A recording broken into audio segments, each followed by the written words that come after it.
khalaqa lakum ma fil ardi jami'an tsumma istawa ila as-sama'i fasawwahunna sab'a samawat wa huwa bikulli syai'in 'alim. Allahumma shalli ala sayyidina Muhammad wa ala ali sayyidina Muhammad. Baik, qabaila an nabtiya ila darsil jadid wa khairu ma nursil al-hadayah li mu'allifi hadzal kitab asa an yanfa'ana bi ulumihi. Naqra sab'al masani al-Fatihah. A'udzu billahi minasyaitonir rajim. Bismillahirrahmanirrahim. Alhamdulillahirabbil alamin arrahmanir rahim maliki yaumiddin. Iyyaka na'budu wa iyyaka nasta'in ihdinas siratal mustaqim siratal ladzina an'amta 'alaihim ghairil maghdubi 'alaihim waladdallin. Amin ya rabbal alamin. Baik, kita lanjutkan ya kitab Ayyuhal Walad karangan Imam Al-Ghazali. Wa amal maradu, adapun penyakit bodoh ya. Penyakit marad di sini penyakit yang bodoh karena berlanjut tentang pembahasan orang-orang yang bodoh. Alladzi yaqbalu ilaji, yang mana mau disembuhkan, bahwa an yakuna mustarsyidan aqilan, hendaknya dia meminta petunjuk kesempurnaan akal. Fahima la yakuna maghlubal hasadi, mudah paham ya, dan tidak terpengaruhi oleh sifat hasad atau kedengki ya.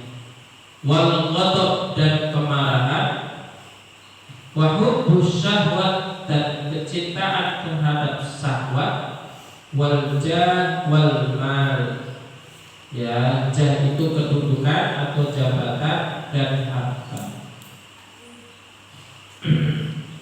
Jadi kalau kalian pengen seumpama berdoa kepada Allah agar tidak bodoh, setidaknya menambahkan doa supaya kita tidak bodoh, dan juga memudahkan diri kita memahami pelajaran. Tidak bodoh dalam artian kita juga tidak cepat kalah dengan kedengkian, karena kedengkian juga mempengaruhi kebodohan. Kemudian tidak kalah dengan amarah, ghadab. Kemudian tidak cinta terhadap hawa nafsu, jabatan dan harta. Kenapa? Karena itu tanda orang yang bodoh ya. Mencintai harta, mencintai syahwat, mencintai jabatan, itu tanda kebodohan. Kenapa? Karena hakikatnya semua yang kita perjuangkan di dunia ini hanya sementara, dan yang paling kekal kehidupan kita itu di akhir. Kalau kalian seumpama pengen menjadi presiden, ya sudah, kejarlah impian kalian jadi presiden itu, tapi jangan sampai mencintai. Akhirnya kalian hubbud dunia, terlalu mencintai kehidupan dunia. Ketika sudah mencintai dunia, nanti takutnya kita lupa kehidupan akhirat, bahwa ada kehidupan yang paling kekal, yaitu kehidupan akhirat. Ya, paham ini ya? Ya, maka hati-hati. Maka berlakulah atau melatihlah diri kita bersifat zuhud. Zuhud itu apa sih? Zuhud itu salah satu sifat para ulama, para orang saleh. Zuhud itu tidak mencintai kehidupan dunia. Itu artinya zuhud. Ya, artinya tidak mencintai kehidupan dunia itu bagaimana, Ustaz? ya kita tetap ya ikmal li dunyaka ka'annaka ta'ishu abada, kerjakanlah duniamu seakan-akan kamu hidup selamanya. Kalau kamu pengen semangat dalam bekerja ya semangat saja. Adapun dapat atau tidak dapat ya kita serahkan, tawakal kepada Allah. Jangan karena terlalu cinta terhadap dunia akhirnya segala macam dihalalkan. Ini kan repot, pengen jadi presiden sikut kanan sikut kiri, ya. Jegal sana jegal sini supaya lawannya tidak jadi presiden, saya yang jadi presiden. Ini gawat. Ya sudahlah, sportif saja. Yang jujur. Kalau pengen jadi presiden yang jujur. Ya. Paham ya? Tidak usah sikut kanan, sikut kiri. Kemudian juga wa yakuna talibat tariqil mustaqim, dan hendaklah dia mencari jalan yang lurus. Ya, mencari jalan yang lurus. Jalan yang lurus itu bagaimana? Siratal ladzina an'amta 'alaihim, jalan yang mana engkau telah beri nikmat. Ya. Siratal ladzina an'amta 'alaihim, ya, kepada orang-orang yang mukmin, yang orang soleh, bukan jalan-jalan yang mana Allah murkai dan juga Allah sesatkan. Itu jalan mustaqim, jalan yang lurus. Artinya jalan yang tidak memantik amarah Allah, dan bukan juga jalan orang-orang yang sesat. Walam yakun su'aluhu wa i'tiraduhu an hasadin fata'annutin wa imtihanin. Ya. Dan persoalan dan sehanggahannya bukan berasal dari hasad, rasa dengki, wa ta'annutin, dan keras kepala, wa imtihanin, dan ujian. Ya. Wa hadza yaqbalul 'ilaj fa yajuzu an tastaghila bi jawabis su'al. Yang termasuk kelompok ini merupakan orang yang mau disembuhkan. Oleh karena itu kamu boleh sibuk tastaghila bis jawabis su'al, dengan menjawab pertanyaan-pertanyaan, ya kan? Bahkan wajib bagimu untuk menjawabnya. Artinya kalau seandainya seorang guru yang mengetahui ada muridnya pengen tidak bodoh, ya, bukan karena dengki muridnya itu bertanya, bukan karena dia pengen menguji gurunya dia bertanya, bukan karena keras kepala dia bertanya, maka sang guru wajib memberi jawaban dan mengarahkan muridnya ini supaya terhindar dari kebodohan. Tapi kalau seandainya, hati-hati ahli, nanti suatu saat kamu terjun di masyarakat, kamu akan ditanya, dan lihat bagaimana orang tersebut bertanya. Apakah dia bertanya ingin menguji keilmuanmu, maka tidak perlu kamu menjawab. Apakah dia pengen melihat atau dengki terhadap kamu, kamu juga tidak perlu menjawab pertanyaan orang yang dengki terhadapmu. Atau juga mungkinkah orang tersebut keras kepala? Artinya ini kemungkinan kalau saya jawab seperti ini dia pasti ngeyel. Maka tidak perlu kamu menjawab orang-orang yang seperti ini. Karena apa? Karena pada hakikatnya dia tidak mau